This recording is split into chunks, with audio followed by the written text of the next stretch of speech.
Neely, thanks for joining me on the SteadFast Running podcast. Thank you for having me. I'm so excited. So, what is it about running that you fell in love with so long ago and that 19 years later still speaks to you? Yeah, I started running when I was 13 and I didn't have a ton of interest in running up until that point. I mean, I grew up in a running family, so I probably did more running than the average kid. But in terms of like racing or like training or anything like that, I was more into like horseback riding and community theater and choir and just like playing outside and being active, but in different ways. So when I first started running, it was one of those that my sisters started running and they're 3 years younger. And I was like, well, I can't let my little sisters beat me. They're twins. So I started running with them. And I remember so distinctly, like a 2 mile run was so hard and felt so long. And I was like, gosh, this is like terrible. And this isn't that much fun. But as I stuck with it, I quickly saw success and I went from like a 22-minute 5K to a 17:40 5K over the course of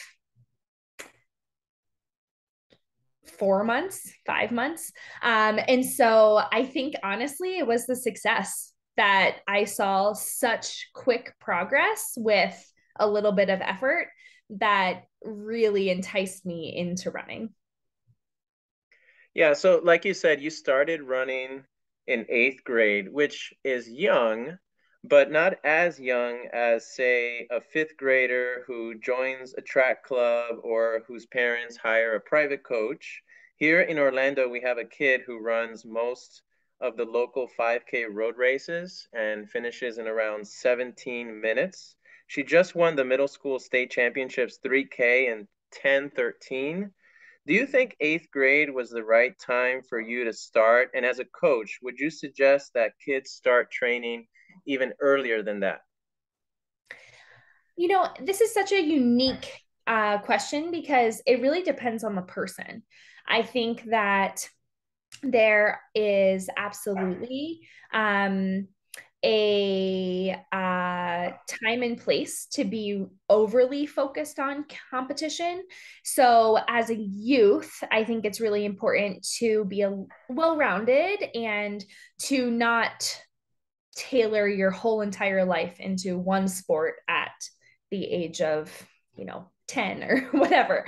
I think it is important to be a little bit more exploratory with all the different options that are out there. I think Steve Magnus has posted some research on this, but that the best athletes later in life typically tend to have more well-rounded sports experience in their childhood. And so being a mom, I think my preference with my children would be to, hey, what are your passions? What are you interested in? Let's try a few different things, see what maybe sparks an interest, but we're not going to overly invest time or energy into any of them until you're a little bit older and a little bit more mature and ready to handle like a higher level of competition. And even through middle school, high school, I felt like it was still important for me to not be overly dedicated. I was a very driven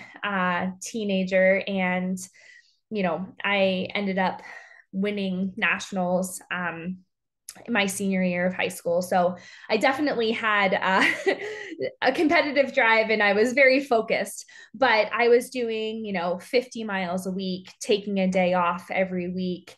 Went to prom and, I did some more normal kid stuff too. And I think it's important to find that balance at a young age. So yeah, let's go back to your story. Within your first year of training as an eighth grader, like you said, you made it all the way down to the 1740s for 5K, and that was just with like 20 miles per week. But by your senior year, you were up to 50 miles per week, and you had finished fourth at Foot Locker. You had won also a national championship in the 2 mile. Mhm. We have a lot of coaches who listen to this podcast, and training is one of our favorite subjects to talk about on this podcast. So I've got to ask you, how did your dad structure training for you before you got to Shippensburg and you were being homeschooled? Yeah, totally. So, like you said, I kind of started at like 20 miles a week. And then every year, we kind of added a little bit extra volume. So I think in eighth grade, I was like 20 miles a week. In ninth grade, I was like 30. In 10th grade, I was like 40. And then I was into like the 50s for 11th and 12th. And honestly, um, I was homeschooled. And so I think my experience was a little bit different. And again, I grew up in a running family. I would run with my dad a lot, who was still training at a pretty high level as a master's athlete. And so I really got to, I kind of started on like road races.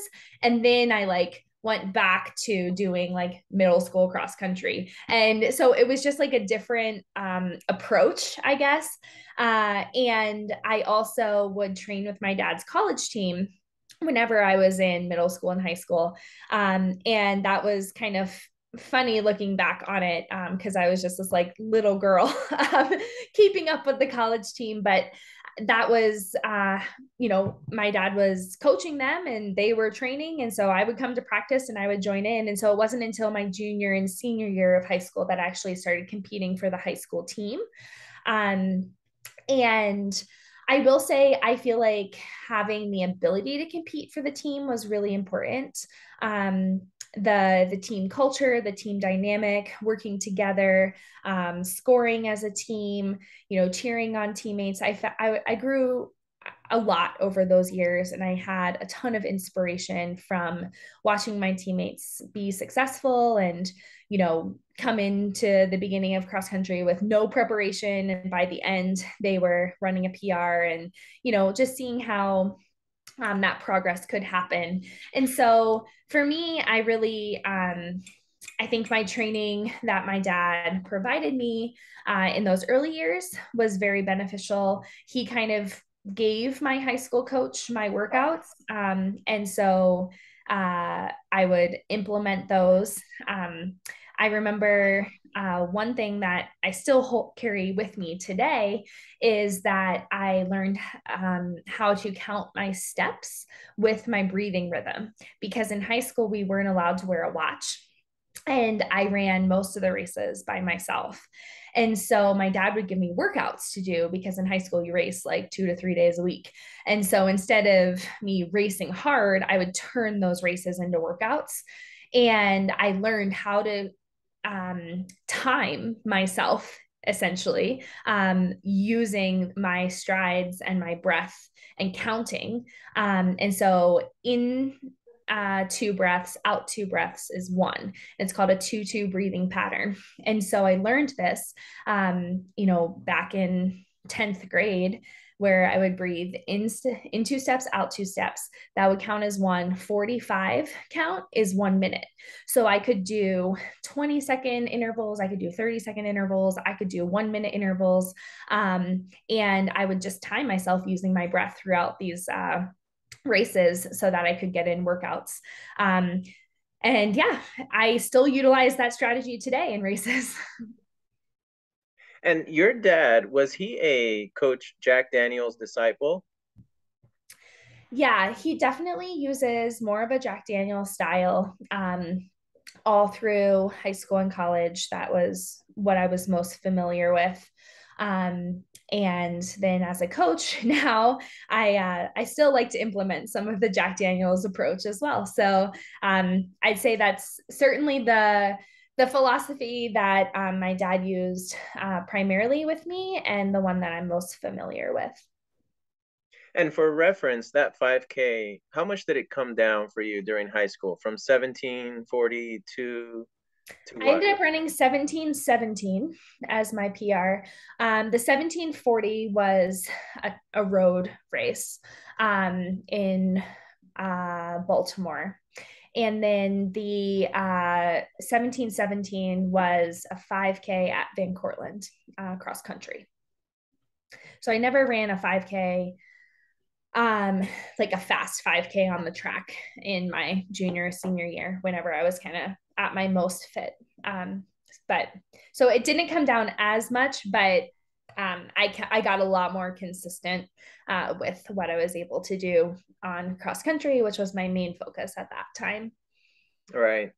Yeah, and your dad competed during an era when American distance running was going through a dry spell. I'm wondering if he had the success he had because he stuck to more of a Lydiard approach. And I know you're a Lydiard certified coach, so do you see Lydiard influence in your dad's coaching as well? I totally do.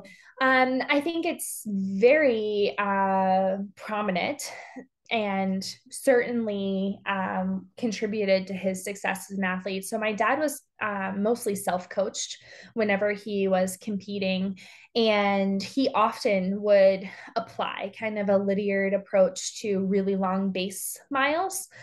Growing up, I spent summers in Colorado because my dad would come here and he would do his big bulk base phase in Boulder. And to me, that was just normal. Doesn't every kid go to Boulder for the summer to do altitude training and base mileage?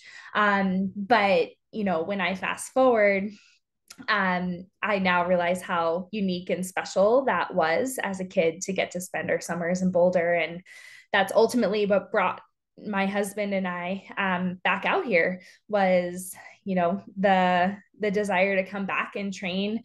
And, you know, I've had a lot of deja vu moments of when I was 5 and 6 being in Boulder. And now that I'm in my 30s, you know, getting to take my kid and do some of the stuff that I used to do or play at a playground I used to play at is kind of neat. But yeah, so he used to do these big base periods, which is a very Lydiard style. You know, Lydiard suggests a minimum of 8 weeks space up to 12 weeks even, which is often most people's entire season.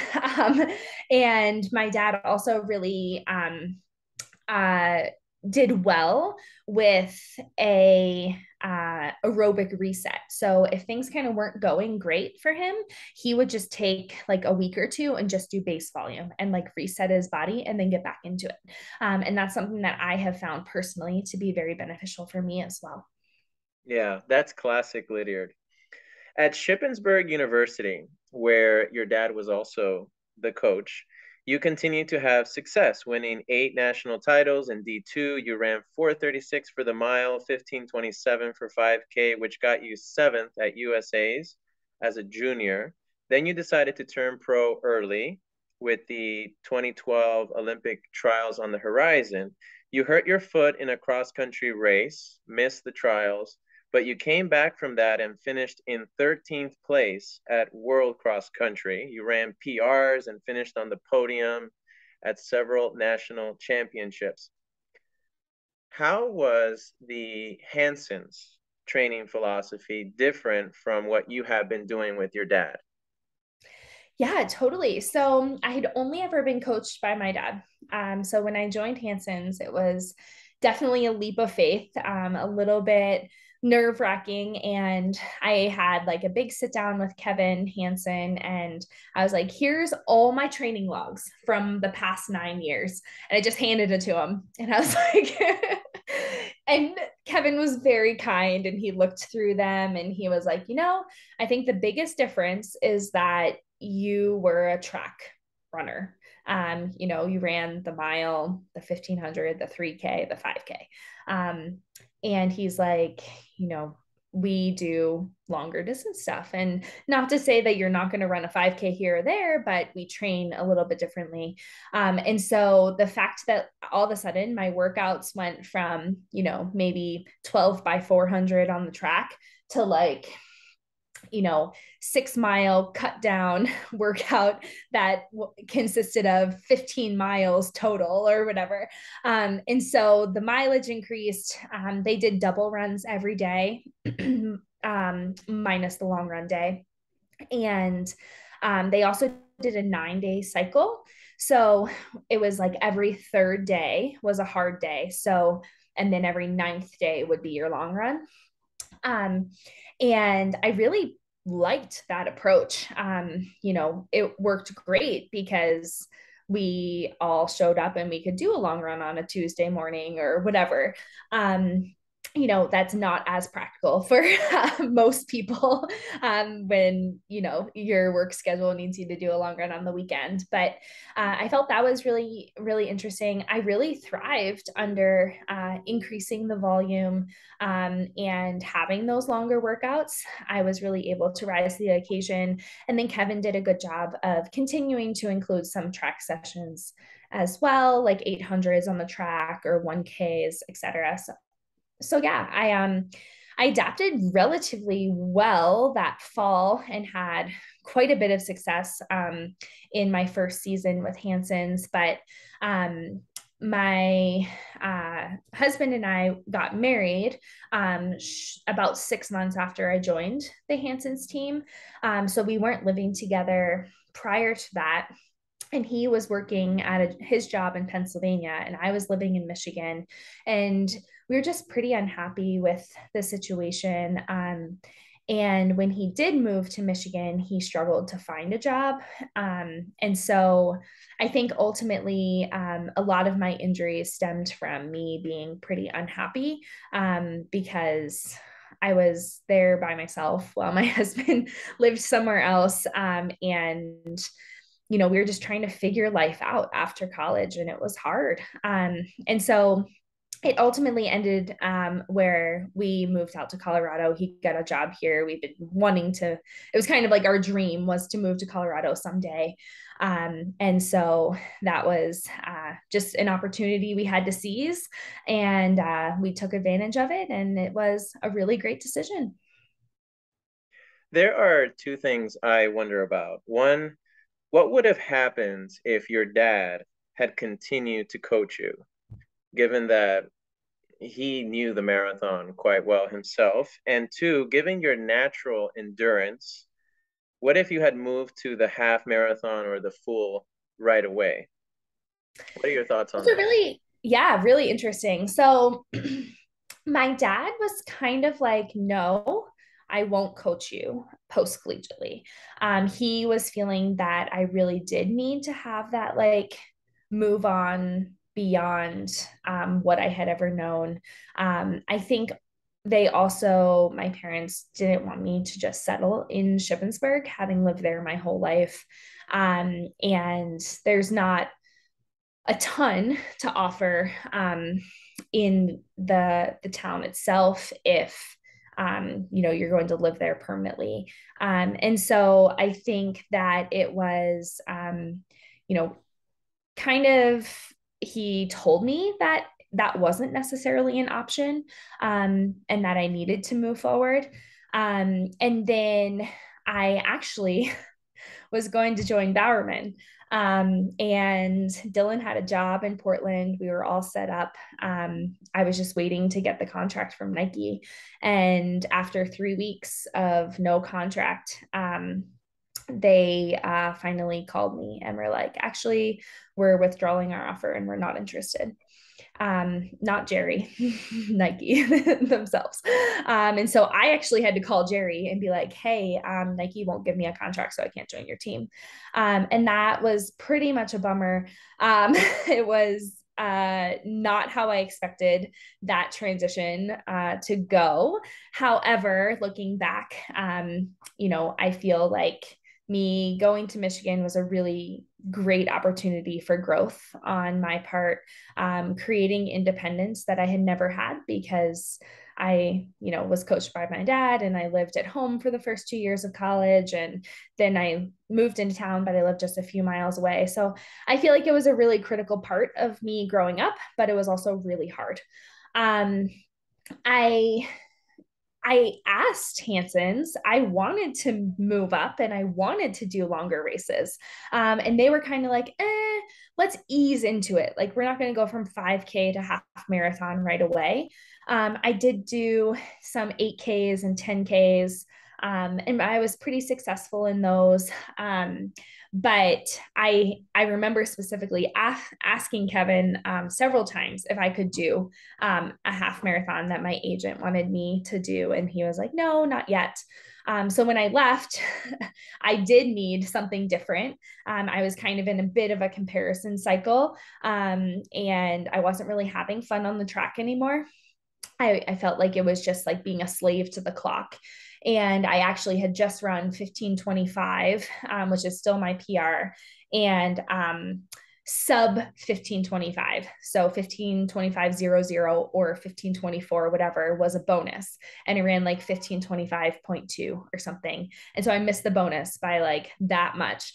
And it was so frustrating. And I was just like, I'm done. Like, I need a break from track. And so I signed up for a half marathon, and it was the Gasparilla half marathon in Tampa. And I went and I ran, and I got second behind Jen Rines and qualified for the Olympic trials. And it just felt so right. It felt like that's where I was meant to be. And like that distance was so perfect for me. And so that really sparked that desire to prepare for a marathon and to do some of the longer races. And correct me if I'm wrong, you had knee surgery in 2014, and that kind of prompted you to also shift your focus to the half marathon. And now, Yeah. I had patella bipartite where my kneecap never fully fused as a kid. And so when you're first born, your kneecaps are cartilage, and that's why babies can crawl around. And then they turn into bone. And mine just kind of was compromised because it had some cartilage still in it. And so it just separated. And I had to have part of my kneecap removed as a result. So yeah, and that was a really challenging time because it just took so long to figure out what was going on, because it wasn't like I fell or there was like a contusion or anything. But once I had the surgery, I recovered really well. And within a year, I had run a PR at every distance. So that was really encouraging, and that was part of that transition to the longer distances as well. in 2015, you ran 109.59, becoming the 11th American woman to run under 70 minutes at the time. But in that race, you injured your foot again, causing you to miss the 2016 Olympic trials. But 2016 was actually a banner year for you, as you debuted in the marathon at Boston, finishing in ninth place, top American in 2:35. Then you ran New York City in the fall and PR'd by 5 seconds. I think it's a shame that you weren't able to run a marathon on a fast course like Chicago or Berlin in 2016, because in my opinion, you could have been close to sub 2:30 on that type of course. You had the second fastest 10K split at Boston, which shows you have plenty still left in the tank. And your longest run prior to race day was 21 miles. Given that you had such a great experience at Boston, do you have plans to go back there someday? Of course I do. I can't wait to get back to Boston. Um, I really enjoyed that experience. My Boston buildup was far from perfect. It was very much an emotional struggle to get through and trust that I could indeed complete a marathon. My body just wasn't quite working with me, and I had some just really fluke things that popped up, like a horrible blister on the bottom of my foot and a bone bruise that I got during a photo shoot, and just some really annoying things. So Boston was a huge victory for me. And I think I did certainly respect the distance slightly more than maybe even I should have, showing those the last 10K splits. I really had a lot in the tank. But I'd rather it go that way for the first race for sure at that distance. Then I ran New York. New York was super special. I ended up bonking though. My fluid and fueling situation kind of got all messed up. And I finished that race really excited to do another one. And Dylan and I, who Dylan's my husband, and it was coaching me then, and he's still my coach now. And he was like, no, we need to focus on some speed work and like really getting that turnover together so that we can do that, sub 230 performance on a fast course. And I had hoped to run Berlin the following year in 2017. But I didn't have enough experience under my belt. And Berlin was like, well, we'll give you a bib, and that's about it. And I was like, okay, well, maybe I give myself another shot. So I ended up planning to go back to New York, and then I got injured in that buildup, and I think after so many years, my body just needed a little bit of a break, and I mentally needed a break. And that's when I ended up getting pregnant with my first son.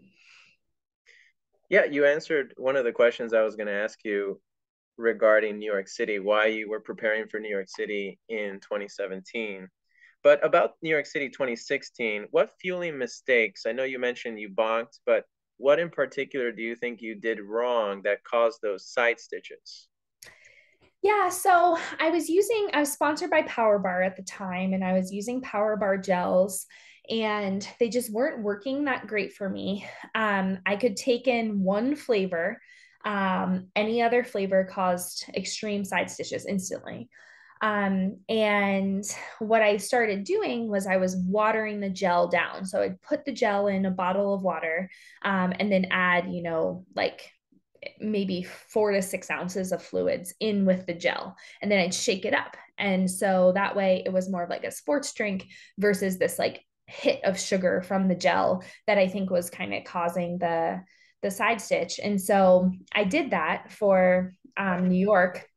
However, it was a little bit chilly. And so the gel just kind of froze on the bottom of my bottle. So I didn't really get any of the sugar and carb aspect of the gel that I wanted in my drinks. And so, unfortunately, I just kind of ran out of energy at the end because I wasn't getting in what I needed, which is not an issue that really anyone should have. And now I know I won't make that mistake again.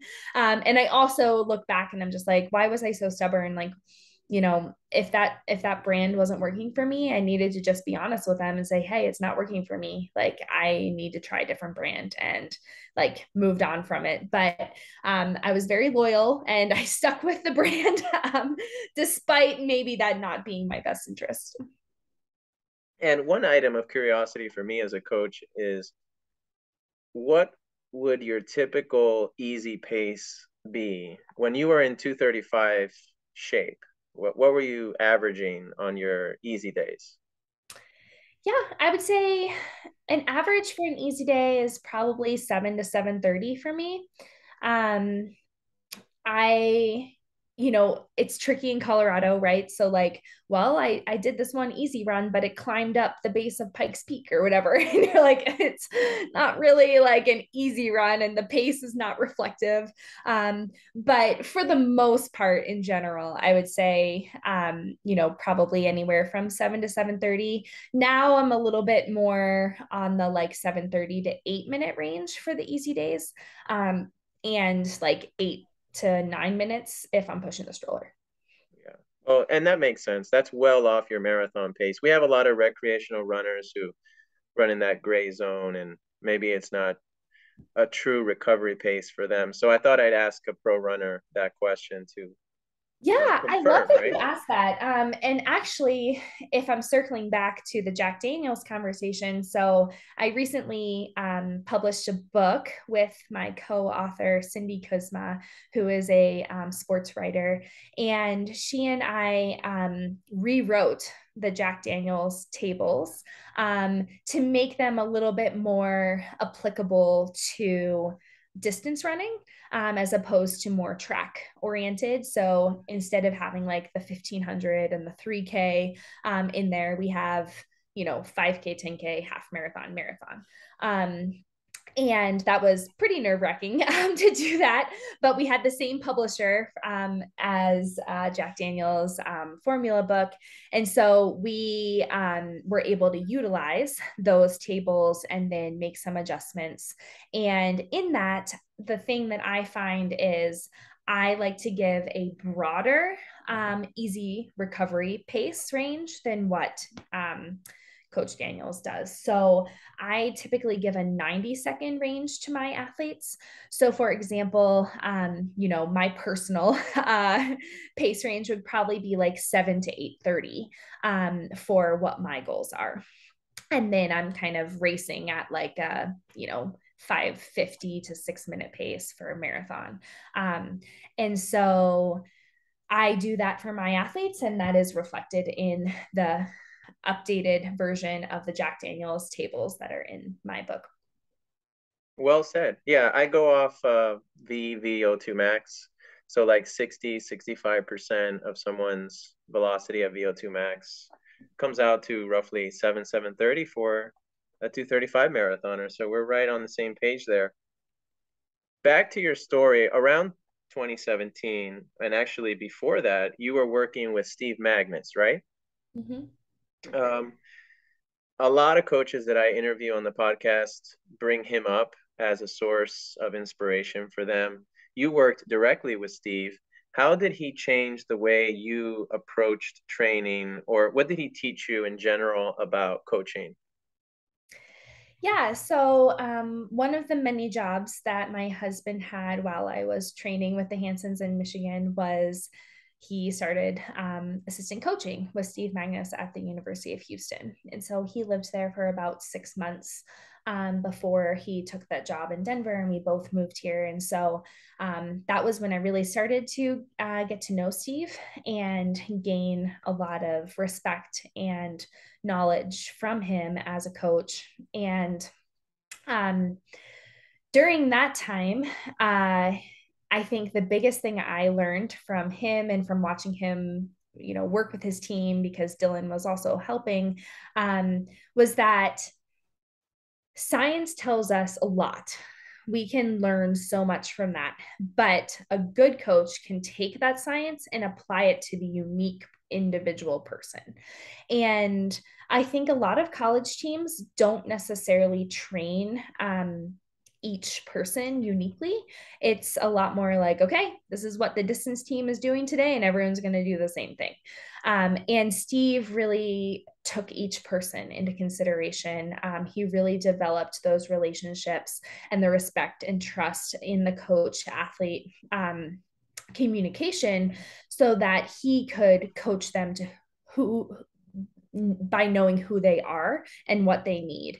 And so I feel like that's something that I have really taken and utilized myself, creating only individualized, personalized training plans that are unique to the person and the situation and, their level and ability with running and like their goals and their, injury history and what they have going on in their life.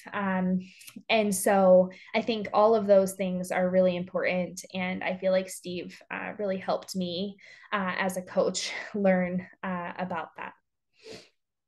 There were points in your career when you had testing done at places like the Olympic Training Center. How much of a difference do you think that makes if, let's say, the average Joe that you or I are coaching decides to go in for lactate threshold testing, for example?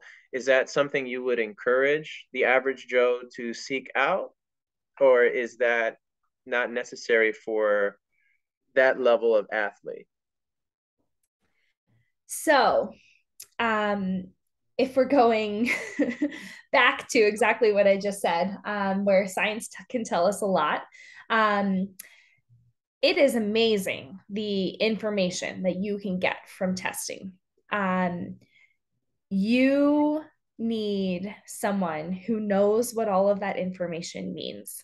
And if you find them, tell me, because I have done so much testing and I don't know what the hundreds of pages of stuff means, and I don't know what to do with it. I think that there have been some really good tests that I have done. So one of the ones that I feel like was beneficial was me running race pace in different shoes. So, kind of figuring out which shoes I responded the best to. And that was really interesting and very helpful because then I could kind of figure out, okay, like these shoes I'm more efficient in, these shoes feel better at this race pace. That is my goal. So I felt like that could be helpful. VO2 max testing, I used to do those all the time. While they're a good workout, I mean, they're super hard. You go until you fail. It's changing all the time. So, like, you would have to do a VO2 max test every, 3 weeks or so if you really, truly wanted to follow along with your exact VO2 max with where you were at. That's where it comes, the VDOT comes into handy so much. It saves everyone so much stress and headache by not having to do VO2 max testing all the time. And I also found that the one thing with the VO2 max was that I could figure out my heart rate zones. So if someone's interested in heart rate training, that can be really beneficial because everyone's heart rate is unique. And so there's not just okay, run in this zone and you know that you're doing the right thing. That's, you can guess kind of exactly what you think it should be based off of what their max heart rate is or whatnot. But likely to be most accurate, you can do the heart rate zone testing and then set that on your watch and make it unique to you. But yeah, on the whole, I haven't found testing to be super beneficial unless we're really dealing with kind of a specific chronic problem, in which case some biomechanical work can be of a help if you can find someone who can really take the data and then provide you exact strength training and stretching and all the things needed, drills to get you to see that progress and then retest to track the progress along the way. Yeah, I agree with you. I think field testing comes close enough or is good enough, unless you want to train Norwegian style and you're going to be drawing blood during your workouts and measuring your lactate values, then it gets a little more precise. But yeah, I want to ask you about your injury experiences too. Right before the 2016 Olympic trials, you injured your foot again in that half marathon race we were talking about, and that caused you to miss the trials. But then in 2017, as you were preparing for New York City, you got tendonitis in your foot. It seems that injuries to your foot or lower leg have wreaked havoc in your life. Did you ever get to the bottom of that? Or maybe what, if anything, could have been done to reduce the risk of those injuries? Yeah, well, funny enough, I've had none of those injuries since I started back to racing and training since having my two kids. And I think the number one reason is that it seems like the low profile, hard pounding that I was receiving from wearing racing flats is what caused a lot of my issues. And since I started wearing carbon shoes, now that I, have bridged beyond, because back in 2017 when I got pregnant with Athens, that the carbon shoes were not an option as an Adidas athlete. And so they launched their first ones in 2020. And so in this past spring was my first time ever wearing them, and I've had no issues. So I think honestly, it was, clearly some weaknesses that I may have in that area with my feet and calves and ankles. But ultimately, it's become a little bit of a better situation for me now that the carbon is taking some of that impact and force and stress off of those areas. It took a while for other shoe companies to catch up to Nike, and I imagine that in 2017 you were running in Adidas shoes. Do you feel that puts you at a slight disadvantage as an athlete competing on the USA running circuit that year and coming up just short of a national title 3 times? Yeah, I've been second 7 times at US championships, third a bunch as well. And I remember Gate River 2017, I finished third. And I was racing Jordan Hussey. And I remember being like, this sucks. It's hard to line up on the start line knowing that an athlete has access to shoes that are superior. And when this is our careers, it's really hard to recognize that literally she may be better because of her footwear. Because I've beat Jordan plenty of times, and she's beat me plenty of times, but we have raced head to head quite a bit from high school all the way up to the pro level. And I remember having that thought, on the start line of the race. And that's kind of a hard thought to have whenever you're competing. And it kind of made me realize like I can't control what other people are going to wear. I can't control that I don't have access to it. I can't control that there may be people doping in this race and getting an advantage that way. And so all I can do is do my best and run a race that I'm happy with and that I am proud of, doing it the way that I feel is right. And that's what I did. And once I was able to kind of shift that mindset, that really helped me a lot because at first it was really hard and stressful and like, you know, felt a little defeating to be like, wow, like, Kara Goucher got fourth at the 2016 Olympic trials and she should have made the team. And it's because the three people in front of her had, you know, the appropriate shoes, or the two people that are in front. And so it was just one of those where, that would be very devastating, but it was not an option. Now it is. And it's just too late. And so I think once I was able to kind of realize, okay, I have to put energy where I can actually make a difference. And that's how I kind of had to shift that. I'm glad you had the courage to say that. And for the record, I've been against the idea of a super shoe since the beginning. I still am, even though now it's more of a level playing field and the injustice that occurred to you isn't really occurring anymore. But I think it's changed the nature of the sport dramatically, especially for longtime fans of the sport. Oh, But on totally. I mean, the times that are being run are just insane. You mentioned my 69:59 half marathon being the 11th time an American female had broken 70. And now it's like 11 will break it in the same race because, the shoes do make a significant difference.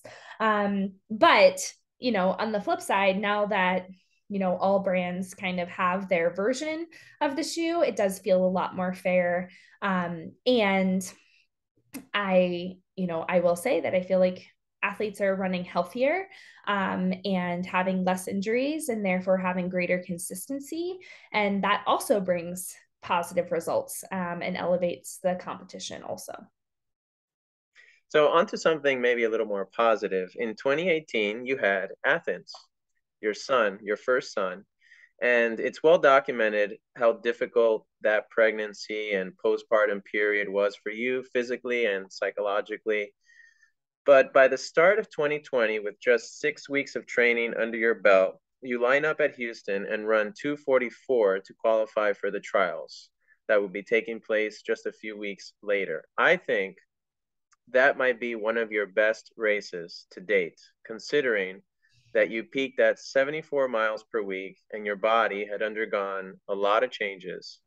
So obviously you wouldn't be a factor in Atlanta that year, but you were able to toe the start line and you wisely stepped off the course after 8 miles.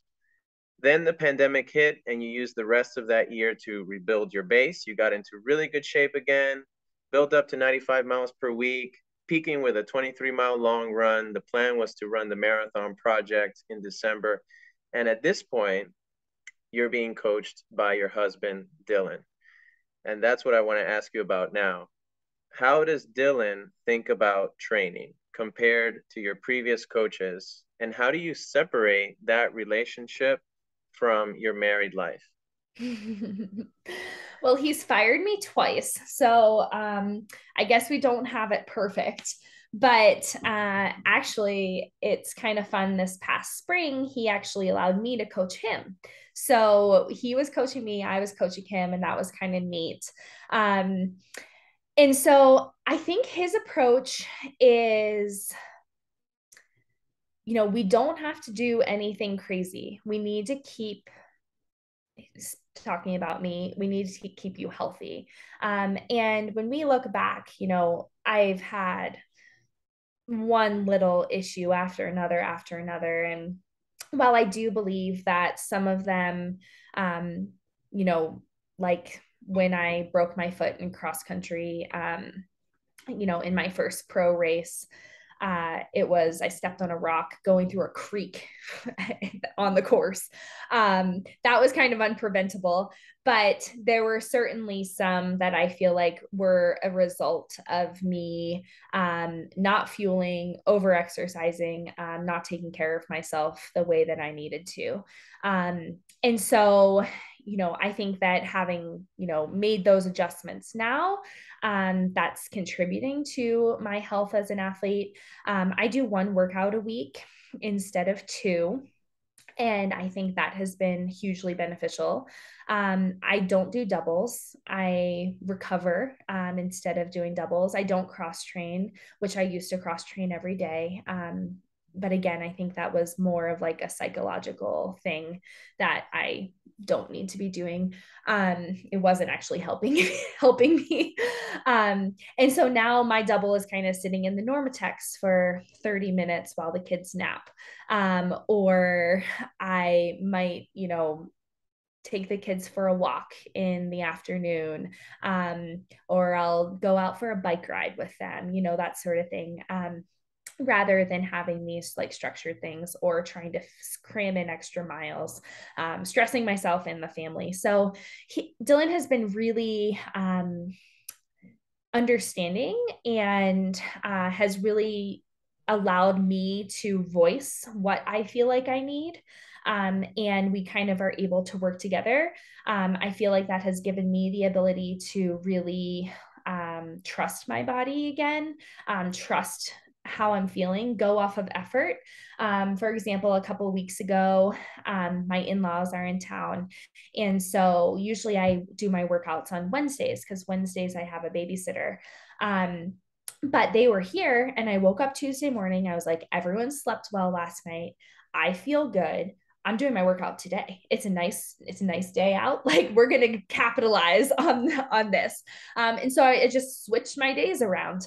And on the flip side of that, 2 weeks after that, everyone in the family got a cold. And it was like, okay, now I haven't slept well in 3 days and I'm sick and the kids are sick. And it was like, I'm pushing my workout. And so I was supposed to do a workout Wednesday. And I was like, I'm just going to combine my workout and my long run and do it Friday.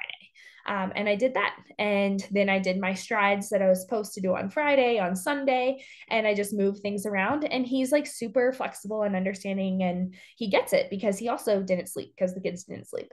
And so I feel like we're able to work together really well in that regard. In terms of training, we do a really long buildup. I've responded really well to kind of more of that Lydiard style approach. So I do really long buildups. I started my CIM buildup in July and, had a solid 5 month approach into the race. Um, I tend to always start with more effort based stuff. Dylan does not give me paces. So I feel it out on the given day, depending on where I end up doing it, whether I'm running a hillier route or whether I'm running on the road or cinders. And I tend to do most of my workouts solo. So I just kind of feel it out and I see how it's going. And he totally gives me that autonomy, which I really appreciate. And then one thing that we found kind of during that 2020 buildup, whenever we were really trying to rebuild my efficiency after I had Athens and I had to take, I think it was about 9 months off total, because I had 6 months off during my pregnancy. And then I got a femoral neck stress fracture in my postpartum return. And so I was out for another 3 months. And the biggest thing I really needed was to rebuild my turnover, and that efficiency of my stride. And so we started doing high rep, but lower intensity intervals. So instead of trying to do like 32-second 200s, I was doing 40-second 200s, but I was doing 20 of them. Um, and then I would do 300s, and then I would do 400s, and then I was doing 800s. And so we slowly built up the length, while keeping really short recovery, and it being more of like this speed endurance sort of approach. So one of the workouts I did during this buildup was 24 by 400 on a 100 jog. And I did them in 80 seconds. So, when I've done 5K training, I've done lots of 400s, but I would do them, in 72 seconds on a 400 jog or whatnot. And so kind of really teaching my body to clear that lactic quickly, really finding that ability to lock into a strong rhythm, and just kind of click it off one after another after another. And those workouts have been really beneficial. And so once we kind of figured that out, we've drizzled that in to my training very consistently. And then I also really respond well to workout long runs. And so kind of every other week we do a workout long run. That's interesting. So I have two follow-up questions to that.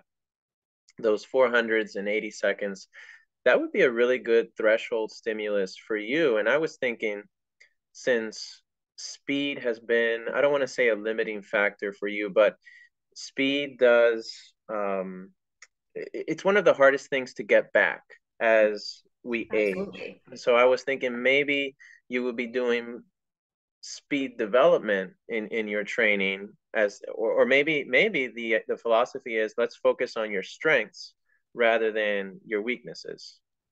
I'm a huge fan of focusing on strengths. I think that, this is actually something I talk about in my book, because I think it's been a huge philosophy that I've used as a coach and as an athlete, is, instead of pounding our weaknesses, I think it's a lot better to just kind of dabble in our weaknesses. So, for example, I may do a more speed oriented power session that is my weakness, maybe once a month or so. Um, Max twice a month, not every week. And then that way I'm kind of breaking it up with things that I'm good at, things that feel good, things that my body responds well to.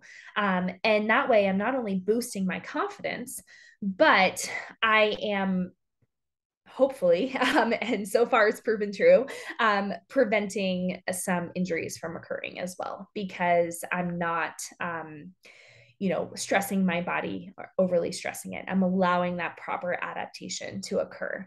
And so, one thing that I do a lot of is hill sprints. And that's probably where I get the most of my power, and speed and drive work. And those are, going to be less pounding, and less stressful on the body than, say, all out 400s or something like that.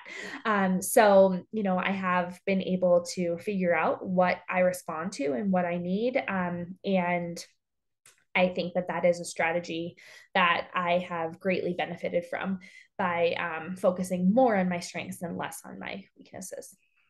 I love it. Yeah, that makes a lot of sense to me. And since Dylan doesn't give you paces, what will he say to you? Will he say, easy, moderate, hard? Is he giving you a number maybe on the perceived effort scale? How does he communicate that to you? Yeah, so he'll just be like, so the other thing that I have to kind of throw in here is that since we live at altitude, um, we already have to adjust paces. So if I were to have a goal of 550 pace for the marathon, that would look like a 6-ish minute pace here. So, I'm already having to kind of make those adjustments.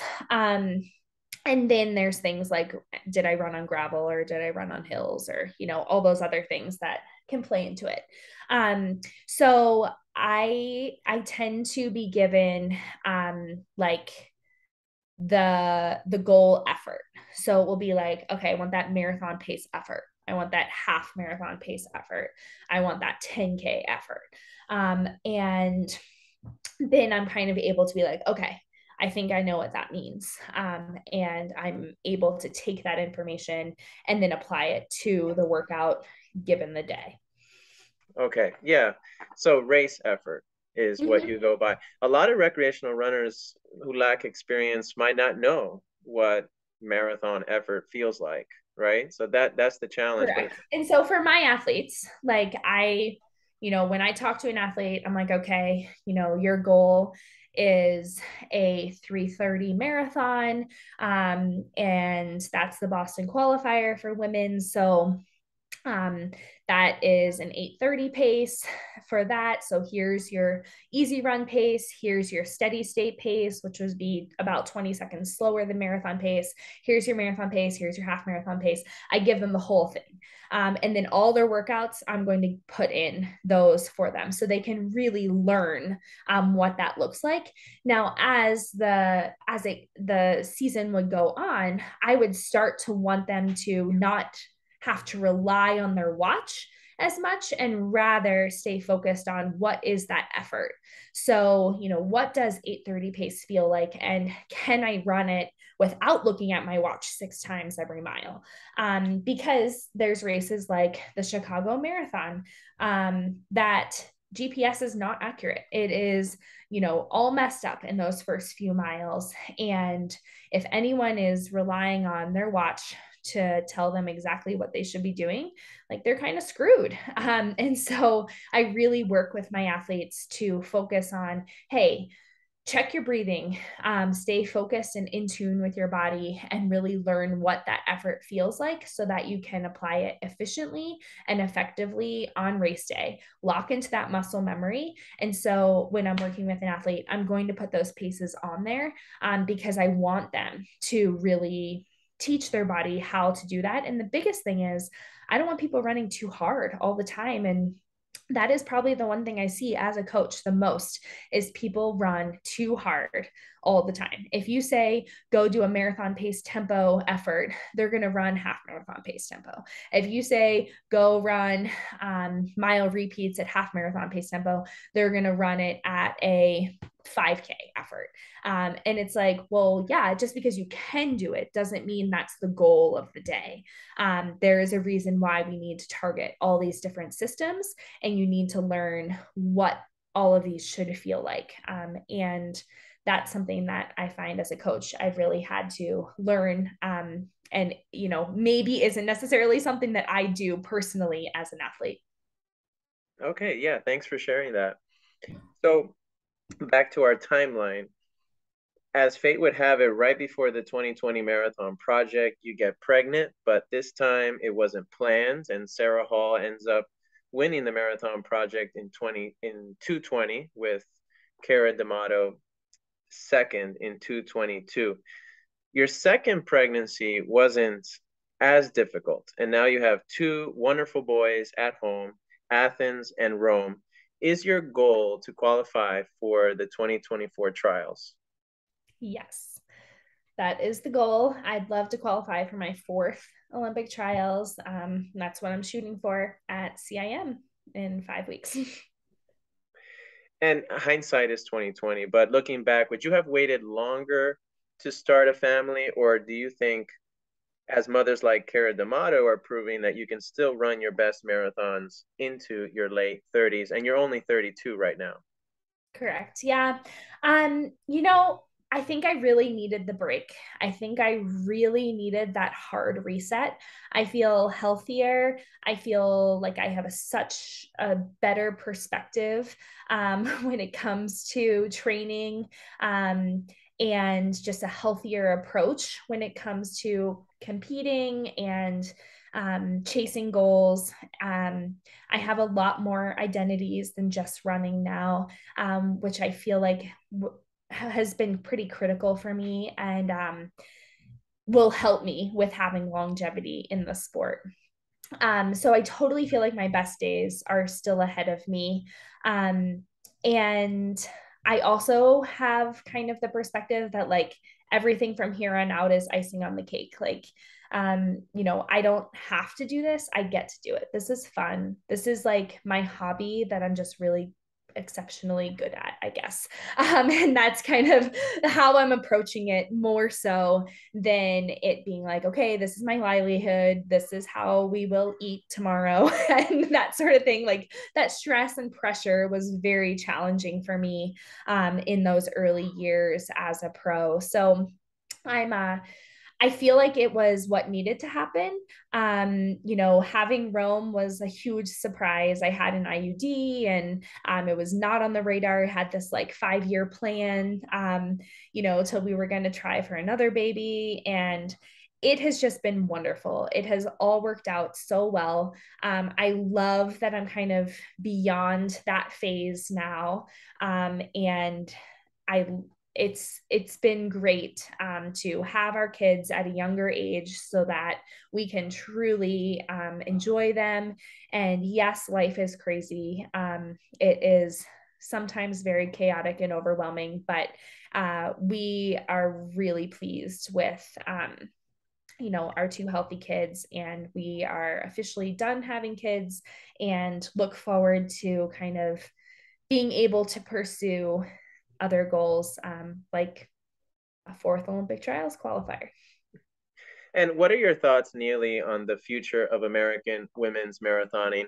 With names like Emily Sisson setting new standards, Emily is just a year younger than you, and Emma Bates, another woman who appears to be on the rise, she's just 2 years younger than you.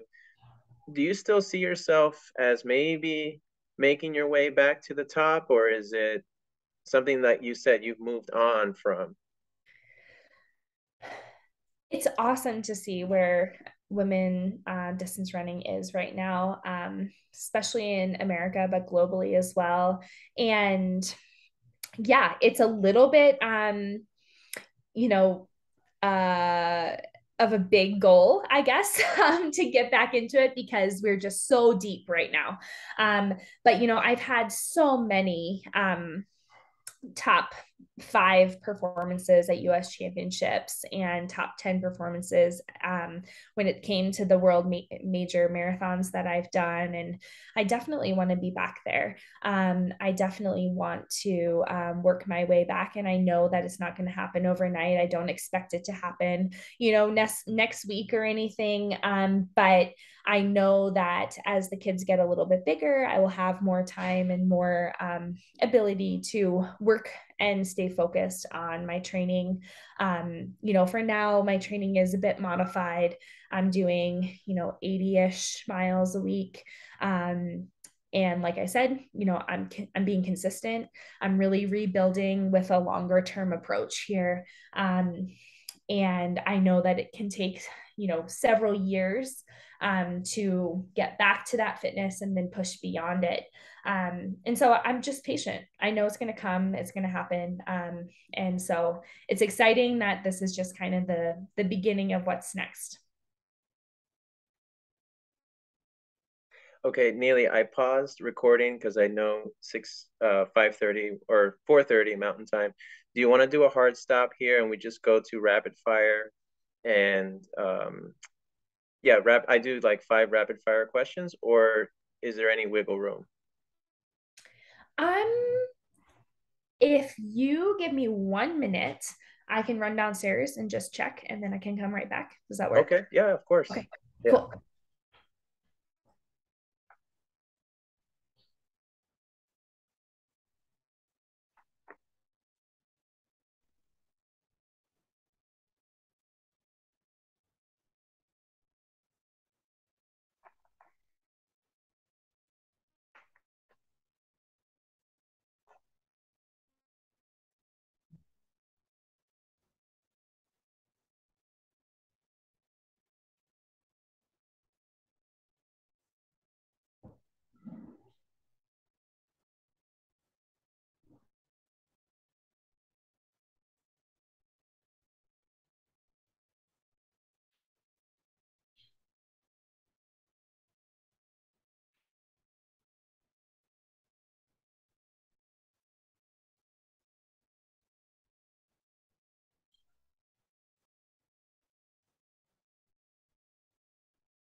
All right, back. I'm good to go for a bit more. Okay, appreciate it then. No problem. I think the end product will be nicer too if I can tie Oh, things totally. with a No, bow. it's a great combo. It's been great. It's just always like, are the kids okay? Is everything good? Does anyone need anything? Oh, I know. I don't have kids, but my wife is at Starbucks right now. I told her she can't come home until we're done. So Oh, gotcha. I can't. So she doesn't make any noise. Nice. All right, so let me start again.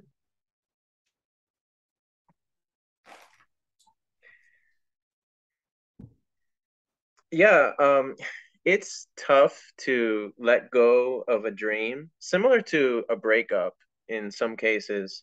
Even if you have other things in your life that bring you even greater happiness, it's still tough to come to grips with that. I talk to a lot of athletes and coaches who are now well past their prime, and many have no interest in high level racing anymore. Laura Rogers, our mutual friend, seems to be one of those. And I know your dad is an interesting case study because he continued running at a high level well past his glory days. And maybe that's where you got it from. So I'm wondering, because I know the answer for me is simple. I'm past my prime. I'm not setting any new 5K PRs, for example, but I still love towing the start line, and not just towing the start line, but training hard for a time that in the end is going to be 3 minutes slower than my personal best. Totally. Yeah, I would say I still have goals in terms of like wanting to run PRs and run faster. Like I feel like there's some unfinished business there. Um, Especially like you said, noting that my PR is New York, and I'm looking forward to running a faster course. And now that I have super shoes versus not, and there's so many things there. But I definitely have some goals that I still want to check off. But to me also, I just really enjoy the grind of training. I run every day and I love it. The whole year of the pandemic, I ran every day, and it was a huge stress relief for me. It's just part of a routine for me. And I think that was the hardest part with my pregnancy with Athens, was I wasn't able to run, and it totally threw me off. Like my whole routine was shattered, because I didn't have that normalcy in my life. And I dealt with anxiety like I never dealt with before as a result. And so I feel like for me, it is, just part of that lifestyle. This is just what we do. Dylan and I, we wake up and we run and we check that off, and then we start our day. And if you don't have that, like what do you even do? And so I think, I like racing. I ran the Boulder in May. It's a 10K here in Colorado. And there were like 28,000 people. So it's a pretty big race. Typically they get like even up to 50,000 or so. And I end up finishing second behind Laura Thweet in the citizens race, because the pro field runs at a separate time.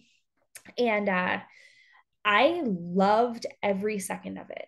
I was, kind of unprepared when it came to the amount of workouts that I had done to be like highly competitive or anything. But I loved that feeling of racing and competing again. And that was a really good moment for me to realize, okay, I love running. Running is a part of my life. I love doing it on the daily. But I actually want to race and I miss racing, and I want racing to be a part of my life too. Yeah, and for me, it was a very serious injury almost 2 years ago now, and a switch to a more stressful job that redefined what is possible, even if I was 100% healthy. I have had to lower the bar and find happiness in the things I used to take for granted, because you can't have it all sometimes. And there are periods in our life where certain things have to take precedence over others, and something's got to give. Do you have that conversation with athletes like I do, where it's like, hey, you've got too much going on right now. We can't train at this level, or we have to modify our goals because I know what it takes to run a 2:34 marathon, for example, and a short or inconsistent buildup isn't going to cut it. Totally. Yeah, I've had to have that conversation so many times. And I think that there's nothing wrong with that.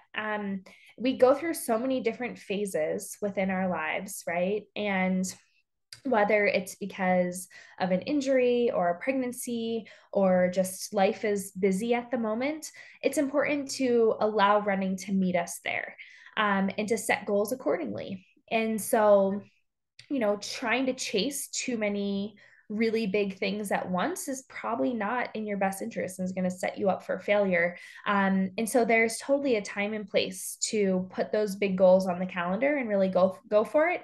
And then there's a time to be like, hey, you know what, maybe this goal can feel like a victory to me. And my book is called Breakthrough, and you can have breakthroughs at many different phases. A breakthrough doesn't have to mean a PR. A breakthrough doesn't have to mean your best race ever and you can never have another breakthrough. And you mentioned, you think Houston 2020 was one of maybe arguably my best marathon, despite it being 9 minutes slower than my personal best. And yeah, it was a huge breakthrough. It was amazing what I was able to do. And I'm probably more proud of that marathon than I am of my PR and eighth place finish at New York, because I was so fit and ready for New York. And I was not fit and not ready for Houston, but I showed up and I did what I needed to do. And so I think that, as an athlete, I've experienced it, coming back after having two kids. I reset my watch, and every run was a PR, my longest run ever, my fastest mile. Like, you have to celebrate those little victories. And yeah, I could totally look back and compare and be like, oh, well, I used to be able to do this, but now, and it's like, or I can be like, I started at ground zero after having a child, and now I'm walk running for 30 minutes. This is huge progress, and I'm going to celebrate that. And those victories, I think, are really important. So it's really critical to, you know, stay more focused on who are you currently and how can you improve from where you are at right now, instead of being caught up in, well, who was I 6 years ago, and why can't I still be that person? Because I don't want to be that person. I don't want to be who I was 6 years ago. I'm very proud of everything that I have gone through and accomplished and overcome over the last 6 years, and I like who I am today, and I'm going to show up and be myself and get the most out of myself, because that's what I'm here to do. And it's going to look different today than it maybe did 6 years ago. And that's fine. Exactly. And it's like turning 40 and now you're a master's runner. You get to set new masters PRs, or maybe it's a new age group PR. Exactly. Maybe it's There you not a go. PR at all. Maybe you get satisfaction from something else that running's giving you. So you've been blessed to have a wonderful husband, and I can relate because I have a wonderful wife who supports me in every way she can. And as I tell my athletes, running is a lifestyle, and having a support system is what enables you to implement that lifestyle. Now, let's talk about your coaching business, Get Running. I'm going to include a direct link to your coaching website in the show notes. But tell us briefly what you offer and what are some of the lessons that you've learned from talking to people, from managing their training, because you started with 5 Facebook friends, right? And now you're coaching, I think, over 100 people, right? With 2 assistant coaches on your staff. Yeah. It has been awesome. So I started Get Running back in 2013, when I was when I was running for the Hansons. And I have slowly just built over time. I feel like Boston was a very pivotal moment for my coaching career, where I jumped from 30 athletes to 60. And from then, it's kind of been ebb and flow, depending on how many athletes my assistant coaches have.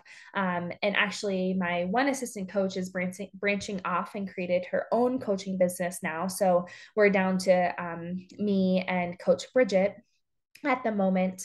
And so it has just been such an honor to work with. I calculated that's been over 500 athletes since the start of the business 9 years ago. And that's just been really powerful. We've worked with anyone from middle school all the way to um, like I have an athlete who's in their mid 60s who is running competitively as a master. So it's just been really special to be a part of so many runners' journeys. And I find that I've coached personally up to 80 at one time. And I find that right now in my phase of life, I can handle about 45 individuals because, like I mentioned earlier, the plans are all unique and personalized. And I really build and develop relationships with my athletes, and getting to know them is an essential piece to that coach athlete communication that I really value and think is so important for them to get the most out of their experience. Yeah, it's amazing how much you've grown. Congratulations. And with little to no advertising. Yeah, I have tried advertising here or there, and I find the best way to grow is through word of mouth. If I have athletes who really love what they're doing and they tell their friends, and then their friends reach out, that has been the best. And so overall, I'd say referrals are our biggest reason that we've grown over the years. Now, the book you co-authored and which was released this year, Breakthrough Women's Running, is a treasure trove of information. And I'm going to include a direct link to where you can get a signed copy, and you can also find it on Amazon. So, in this segment, Neely, maybe you can speak to the female runner, and maybe excluding motherhood, pregnancy, or postpartum cases. At first, maybe we can talk about special considerations for the female runner. Maybe if we include the menstrual cycle in there, nutrition, strength training, those topics.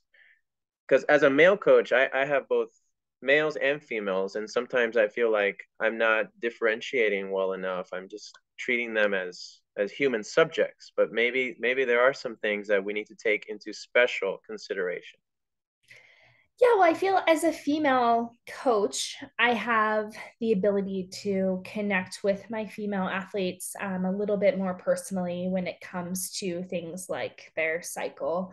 Um, I know I've only ever had male coaches, and I know that, with the exception of Dylan, it's always been a little bit awkward, especially when it was my dad, to be like, yeah, I have my period and I don't feel as great or whatnot. And so I do feel that that has been really beneficial. And I coach primarily women.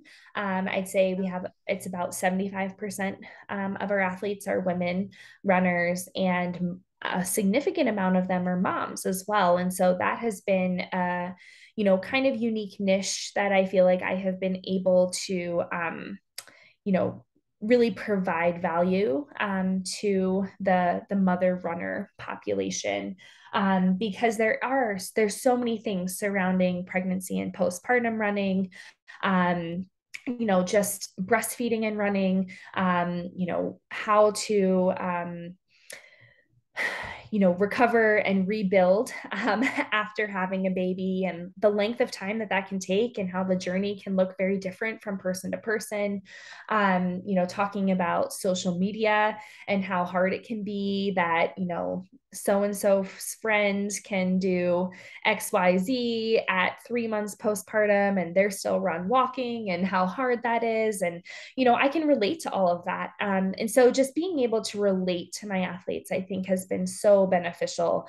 And then, with the book, each chapter is a different, unique piece to becoming a better runner, and creating the opportunity to have that breakthrough that we're all looking for. And so the two key chapters for women specifically are the hormone chapter, talking about birth control and how that could affect your training, and what options are available, talking about the different phases of your menstrual cycle and how some people feel better and worse throughout and why that may be. And then the pregnancy and postpartum chapter, which is obviously specific to female runners as well. But the rest of the chapters all are things like strength training and goal setting, breathing, like I've already brought up, things like you know, how to fuel before, during, and after long runs so that you can practice that in your training over and over to really nail it down so you don't have the experience I had at New York in your race itself. So, really providing value. And the goal for the book was that every person who picked it up could find something that was really beneficial and would help them work towards their breakthrough. Recognizing that maybe not every chapter will speak to every person. Just curious, was Dr. Stacy Sims a big influence on you? Because that was my introduction to, menstrual cycle considerations. Has Yeah. she, yeah. Yeah, so she's our expert for that chapter. So Cindy and I reached out to a different expert for each chapter. So we have Starla Garcia, who's a pro runner as well as a dietitian. For our fueling chapter, we have a sports psychologist for our exercise the brain chapter, all about mindset. We have a sleep specialist in our recovery chapter. We have my OB who tuned in for the pregnancy and postpartum running. So we utilized Stacy for the hormone chapter because she's really the one that has spearheaded a lot of this research surrounding women in sports, and specifically endurance athletes. So before we get to a very quick rapid fire round, Neely, is there anything I left out, or is there any final message you would like to leave readers or potential readers of your new book? Yeah, I think the biggest thing is it's important to do something that you enjoy. And so training has to be fun to you. And so if you're feeling like you're kind of trying to figure out what's next, my biggest thing is step back and think about what's fun, what sounds great, what excites you, and go that direction. And sometimes that means maybe you're not doing a marathon this year because you think 5Ks and 10Ks sound really exciting, or maybe it's going for an ultra because that's something that you've always wanted to check off. Whatever it may be, make sure that when you are goal setting and when you're forward thinking and working towards your breakthrough, that it's something that really gets you excited and lights that spark inside of you. I love how you put that. It's beautiful. All right. So I've had such a good time chatting with you, Neely. Let's wrap up with 5 rapid fire questions where the goal is to answer in a sentence or less. Does that sound good? Oh, I'm so bad at these. Let's go. All right. I think you already answered this one, though. The most common training mistake you come across. Running too fast. Right. Yeah. And number 2, favorite marathon or half marathon workout. Mile repeats. How many how many mile repeats would you do for a marathon workout, let's say? I did 8 by mile 2 weeks ago and on 90 seconds recovery. Okay. Number 3, favorite form of strength training. I like the hex bar. Like doing deadlifts using the hex Deadlifts bar. with the hex bar. Yep. Yeah, I use that too. A good big bang for your buck there. Number four, favorite source of coaching education. Could be books or clinics or whatever you use to continue to learn more about the profession itself. Following Steve Magnus on Instagram. Okay.